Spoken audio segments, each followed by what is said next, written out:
Recently, my HRV has been increasing up to levels unimaginable previously for me in 1.5 years of tracking on my Garmin 6S Pro and then my 7S Pro in terms of the Fenix. Now, first of all, we have this here, and then it went down a bit, but now it is also up again on 108, I think is the weekly average. The question is why? I did a couple of things. The first one that comes to mind is that I shifted my circadian rhythm to a certain extent, or rather my sleep schedule. So I would work as long as I possibly could and then only go to bed, which usually meant that I already then had multiple hours fasted, which seemed to have improved my basically average sleep score and also my average sleep quality. So I often wake up and feel quite refreshed. Sometimes I also wake up and feel not so refreshed, but then this is probably not reflected in the HRV score, or is reflected, but rather in a decrease of the HRV score.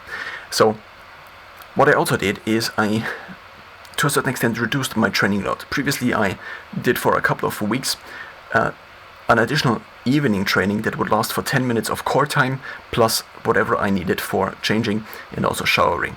So sometimes I did maybe 20 minutes of core time, sometimes I did even 40 minutes of core time. So this could mean that I, in the morning, did resistance training, and in the evening, did an additional run for 5 kilometers, for example. But I then now again do not do this, and I also, to a certain extent, so I maybe had just more energy in the last couple of weeks, I don't know specifically, but it seems to be the case that I can no longer maintain this, and so I switched back to training once in a single day. This, I think, is also maybe then reflected in the HRV score, which is to a certain extent, or one could say to a certain extent, latent recovery.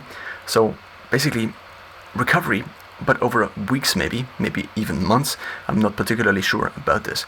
But therefore, if I have a reduced load, then my HRV score might also be higher due to this. Other than this, I have not changed very much. And so I think the most important thing is the sleep, which probably is a little more optimized, even though that means that I basically cannot really predict when I will be awake, but I just work as long as I can and then I go to sleep.